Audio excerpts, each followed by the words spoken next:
They laughed when I dropped out of Aroki, said I couldn't handle the heat, the pressure, the orders. My sister called me civilian material, like it was a curse. At family dinners, they toasted her medals, talked right over me, like I was background noise in my own life, even when I enlisted quietly years later.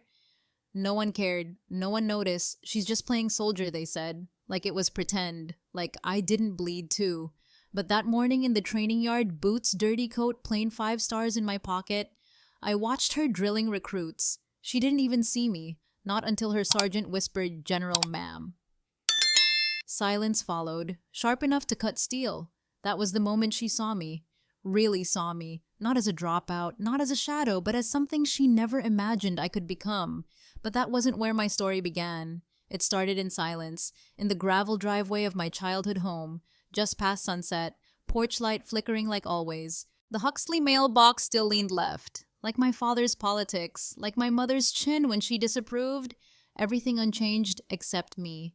The invitation came as a one-line text, "Come. All party, don't dress weird, not we miss you, not how have you been."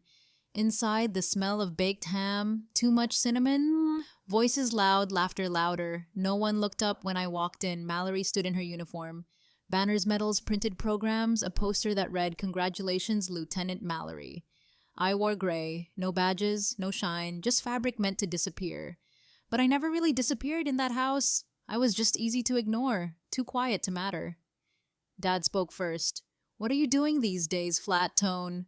No eye contact, already turning back to Mallory. He told them about her field scores, how proud her instructors were. No one asked me anything. No one cared to. Aunt Kendra raised her glass. "Didn't you used to pretend to be a waitress? Looks like you went pro, huh?" She laughed. No one stopped her. I smiled. Clean. Controlled. I'm better at performing now. It landed. Not a bruise, but something deeper. Then came the toasts. All glasses raised for Mallory. Someone handed me a tray. Grab more water. Extra forks. No one offered to help. No one asked if I minded. I was the extra, the invisible, so I moved like I used to. Fetch, pour, return, hand steady. Heart quieter than ever.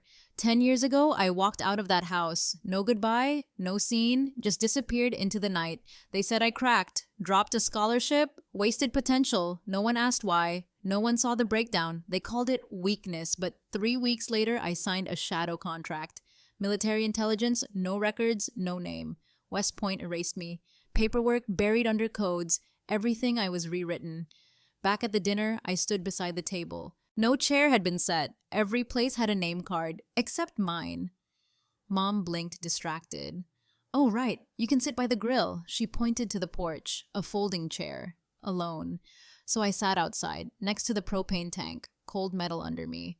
Silence thicker than shame. Through the window, I saw Mallory laugh, and I remembered what it felt like to vanish without dying. The vibration was soft, faint against my hip. No one else heard it, but I knew what it meant. I reached inside my coat. Fingers brushed metal, a device no one in that house would recognize. Encrypted, silent. The screen lit up report to Fort Irwin. Observer assignment. Clearance Council oversight. My lips curled slow and real. First honest smile of the night. I slid the device back into the hidden pocket.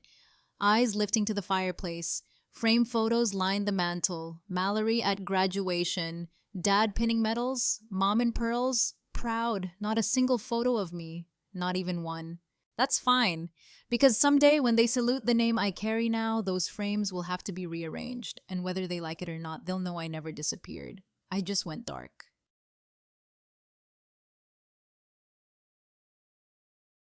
Fort Irwin was already awake.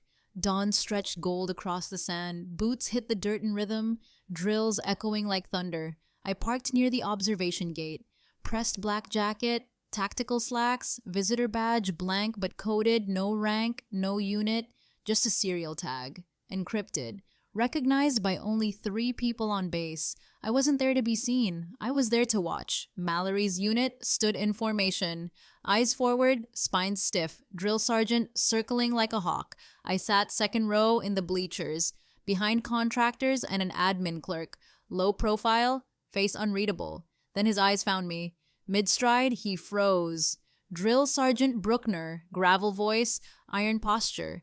He turned, walked straight toward me, Stopped 2 feet away, snapped to attention. General Huxley, ma'am. Silence hit like impact. Every eye turned, every breath held. Mallory stood dead center, practice rifle in hand, eyes fixed ahead until she heard it. General Huxley, ma'am. Her fingers slipped. The rifle hit the ground. A sharp clang broke the still air. Someone near her whispered, "Wait, her sister's a general." She looked at me. Truly looked. Not with scorn, not with pride, but confusion raw and real. I didn't flinch. "I'm here off duty," I said, voice calm. "Keep this quiet, Sergeant." Bruckner nodded once. No questions, no explanation. He turned and walked away. The drills resumed, but the silence beneath it shifted. Eyes flicked toward me. Whispers moved like wind. By midday, I was gone. Slipped out through the side gate, but the damage was done, and the story had already begun to spread. That night, Mallory sat on her bunk, her roommate already asleep, the room dim, her thoughts loud. Whispers had followed her all day. Is she Black Ops? Was that real? She has a sister? She didn't know. Not really. She only knew the version they told, the dropout, the disappointment. But now she wasn't so sure. She pulled out the old duffel, the one I gave her a year ago, handed off like gym clothes. She never opened it. Until now. Inside, tucked in a false pocket, a small digital drive. Silver, smooth, barely the size of a dog tag. She connected it to her tablet. Screen blinked. Restricted. Shadow at clearance required. She paused, then entered her cadet credentials. Just enough to get a peek. The screen flickered. "Welcome, Mallory Huxley." It was 3:47 a.m. The secure line buzzed. Not a ping. A full spectrum breach alert. My tablet flashed red. Level 4 clearance required. Blunt, urgent, loud in the dark. I was still at Fort Irwin. A quiet guest suite. Blackout curtains, no housekeeping, just dust and tension. I unlocked the safe. Pulled out my encrypted drive. Plugged in. Read the log. Unauthorized access detected. Origin internal node. Profile tag Huxley Alpha. My blood went cold. That tag was mine. Years ago. Burned. Retired. No one should have touched it. But someone had. And the system didn't forgive. It triggered a second protocol, one I helped write, back when I thought secrets could be contained, before I learned they never stay buried. The air inside the coordination office smelled like ozone and bleach. Too clean, too controlled, like truth had no room here. Major Cecilia Penn sat at the head of the table, arms crossed. Hair pulled so tight it looked sharp. No smile, no greeting. "General Huxley," she said, "we logged an irregular access event from your prior deployment tag." "I know," I replied. "It wasn't me." "You understand that's not enough," she said flatly. It activated a subroutine Alderson React. Her eyes didn't blink. That name wasn't used lightly. It belonged to a program we were never meant to speak of again. "I designed it," I said. She hesitated, then stared harder, which made it worse. I leaned forward. "I'm not here to argue. I'm here to find out who just woke the dead." We stared at each other. Still. Cold. The room felt smaller than before, like it couldn't hold what was coming. "I'm not here to protect myself," I said. "I'm here to trace the breach. Give me access."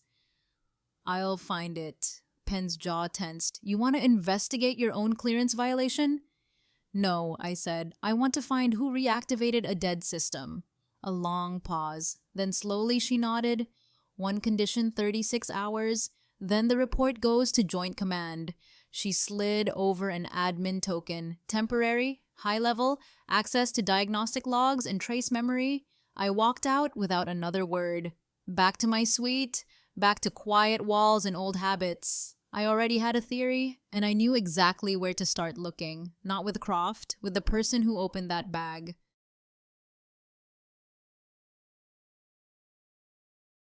Back in my suite, I ran a silent scan. Deep trace, metadata only. The digital fingerprint was messy, scrubbed but not clean. Still. Familiar. It came from a training device. Standard issue, assigned during a live simulation 2 weeks ago. I knew that device. I'd handed it to Mallory myself, packed in the duffel. She must have kept it. She didn't know what she'd touched, didn't understand what lived inside. But the system didn't care. Intention didn't matter. Only exposure. I should have reported her. Protocol demanded it. But instead, I hesitated. I opened an encrypted back channel, sent a message to Bruckner, attached firewall echoes, log queries, and one final line. This wasn't random. Someone wants me exposed. Then I hit send and waited for the net to tighten. The forensics lab never slept. Fluorescent lights, cold air, humming servers. Bruckner stood beside me, arms crossed, silent, sharp, exactly how I needed him. We traced the access trail, layer by layer, one encryption wall at a time. The file had been skimmed, not opened, just touched, enough to trigger the protocol. That told me two things: it wasn't accidental, and it wasn't deep. The signal came from one device, logged to a trainee ID, Mallory's. I didn't storm her barracks, I called her in. She entered, stiff, eyes darting between us. Back straight, jaw locked, like she expected a bullet, not a briefing. Sit, I said. No anger, no warmth, only truth. You accessed something federal. Even by accident, that puts us both in danger.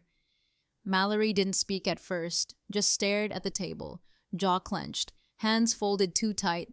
This isn't a slap on the wrist, I said. You crossed a classified boundary. Even unknowingly, it counts. Her voice cracked. You're a general. That's real. I didn't answer. Not directly. She leaned in, eyes sharp. You never told us. Never told me. I breathed slow. Sometimes hiding is the only way to survive in a house that refuses to see you. Her shoulders dropped, just a little. No fight, no denial, only something new: stillness. I didn't report her. Instead, I said, "You're coming with me. You'll help fix this." Bruckner watched from the corner, not approving, not objecting, just listening like always. She screws this up, Bruckner said, and neither of you walks back into command again. I nodded. I know. We didn't form a team, we formed a necessity. Trust wasn't part of the deal, only urgency. We started with old server paths, traced ping trails, checked echo logs, line by line. 3 hours in, we found it. A relay node, 5 years old, low traffic sector, forgotten. But the infection was clear, a quiet implant. Deep code, signature pattern. I recognized the encryption. It matched an old unit, one that played dirty. Bruckner said it first. Croft, Nathan Croft, former operations officer. Vanished after a failed mission. Too clean, too fast. He didn't just disappear, he left traps, and now one of them had finally gone off. Croft didn't crash. He calculated his exit, burned the bridges, then buried explosives in the ashes. Before he vanished, he led a joint mission in Kuwait. Officially protocol failure, unofficially sabotage, bribery, blackmail. They couldn't prove anything, but they moved fast, reassigned, sealed records. Too fast to be clean. Now he was back, under a new name, working outside Fort Irwin as a civilian advisor. We found his alias in a contractor log, a tactical AI program, legal, quiet, just close enough to watch us. He's watching you, Bruckner said, using your shadow. Mallory's face tightened. What do we do? I didn't answer right away, just stared at the log. His date of birth, his new file. He's not here to disrupt protocol, I said. He's here to bury me. Bruckner turned to her. Not soft, not kind, just direct. You want redemption? He asked. You want to stop playing soldier with borrowed clearance? She didn't answer. Then decide, he said. Do you want a perfect record, or do you want to do what's right? The room went still, no sound but her breath. Then slowly her posture shifted. No words, no excuse. Just a quiet exhale and the look of someone waking up. I turned back to the terminal, opened an old encrypted line, one I hadn't touched since I walked away from covert work. I typed, steady and slow, the ghost is back. He's using my shadow. I'm ready to finish this. Then I hit send and waited, not for help, but for war.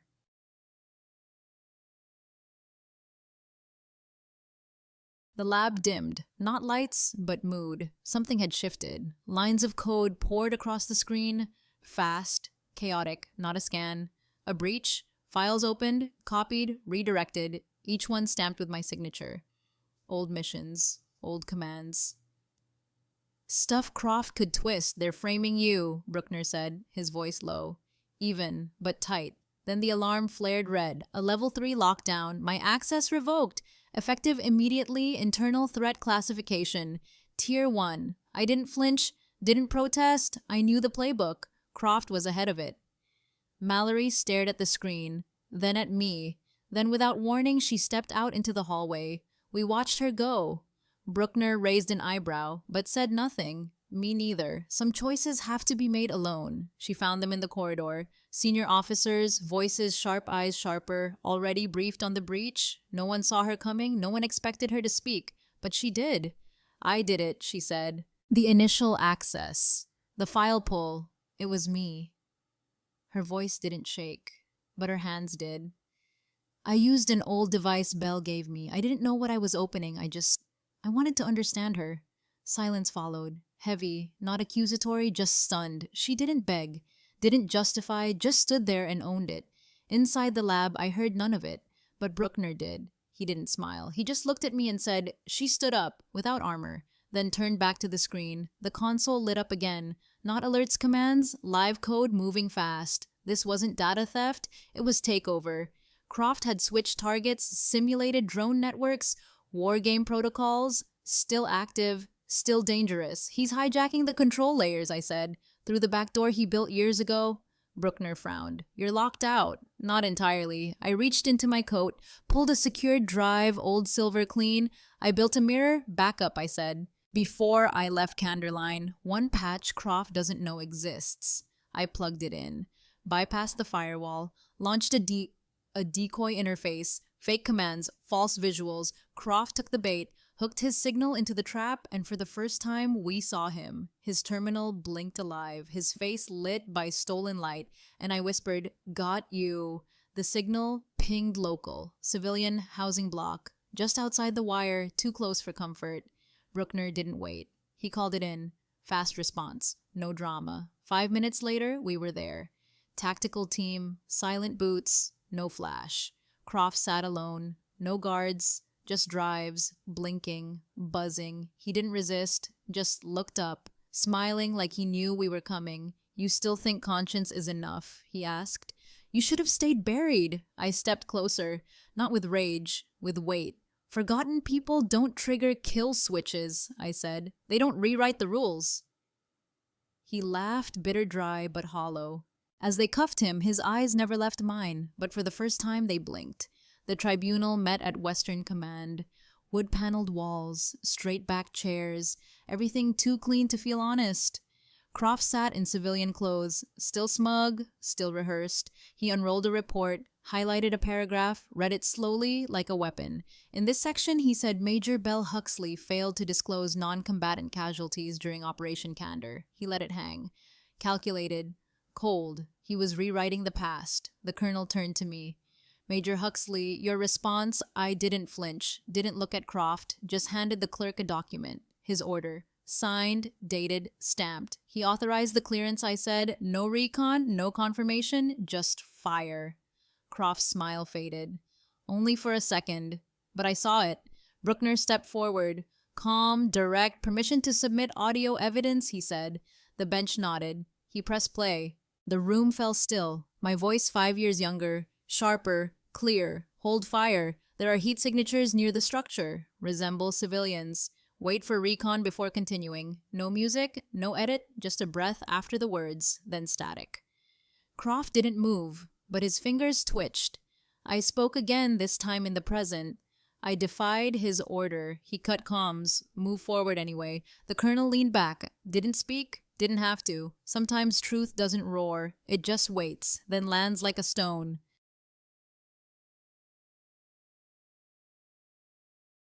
Mallory stood from the front row. No one called her, no permission requested. She just rose, in her hands a printed access log, one I hadn't seen. Until now.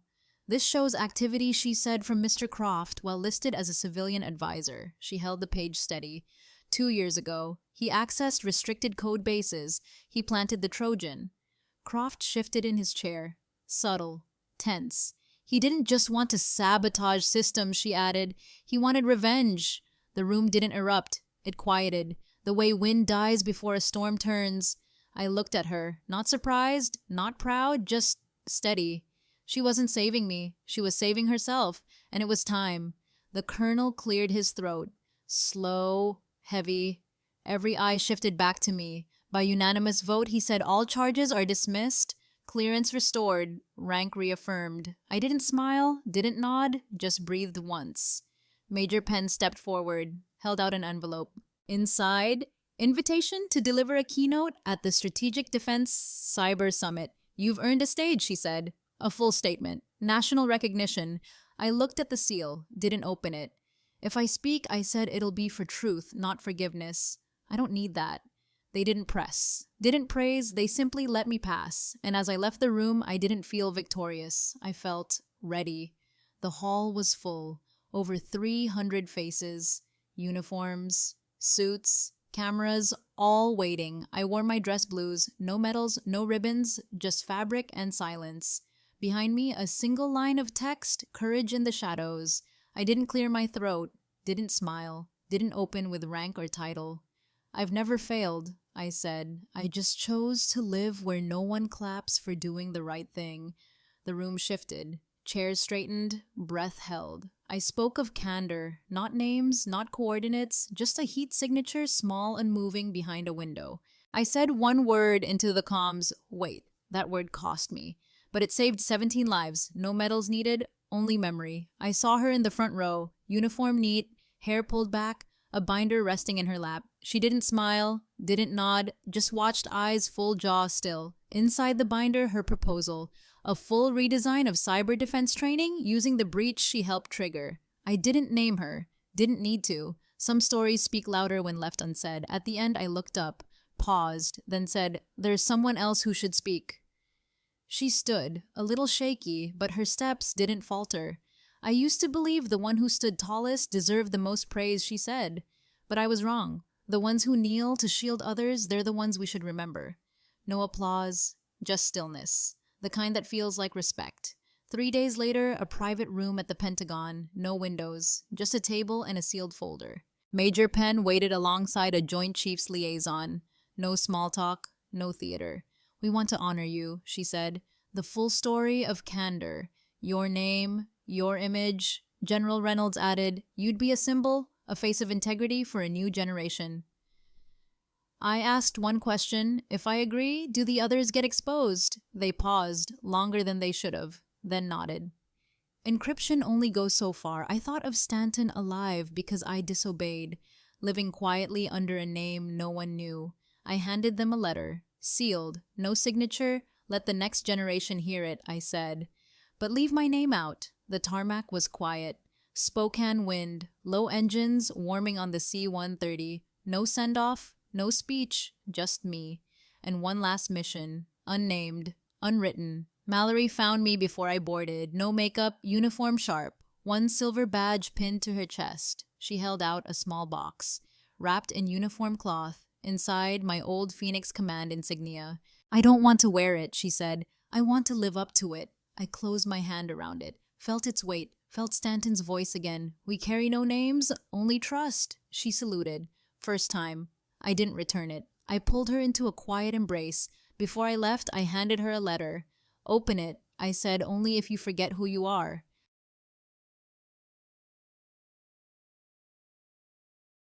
The jet lifted slow, steady, gray sky swallowing the frame of the only place I never truly belonged.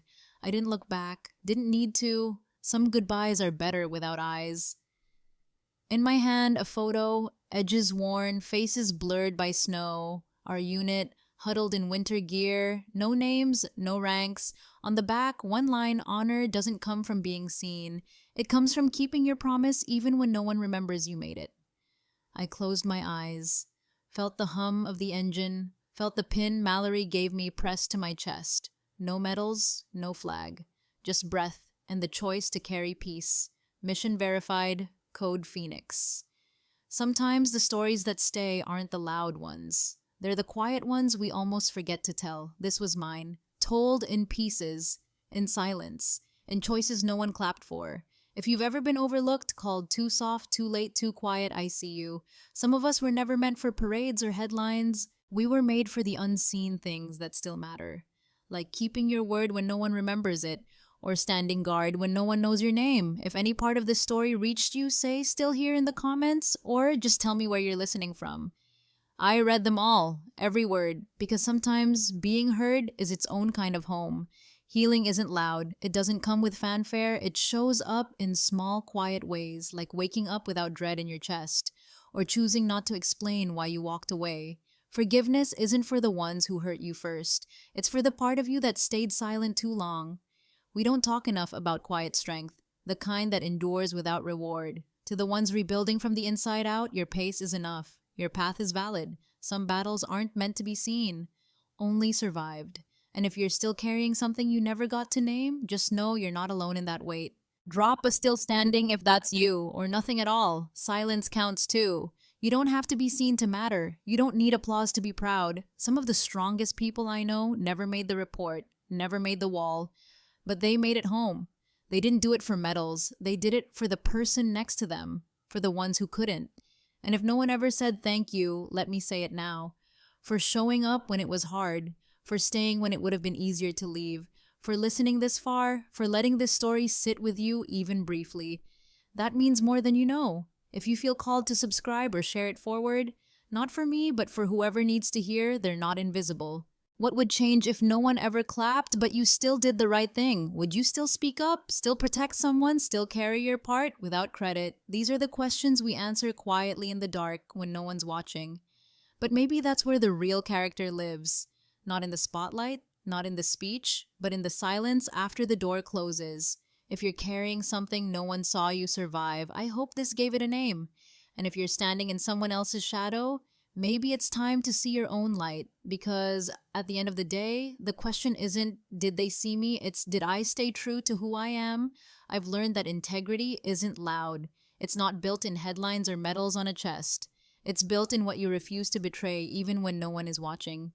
There were days I wanted to be seen, to be recognized, to prove I mattered. But the truth is, it was never about being known. It was about staying true when silence was safer, when walking away would have been easier. Every time I said, wait instead of fire. Every time I stayed when no one would have blamed me for leaving, that's where the real story lived. And if no one ever tells it, that's okay too. Because some legacies aren't carved in stone. They're carved in memory. Quiet, steady, unshakable.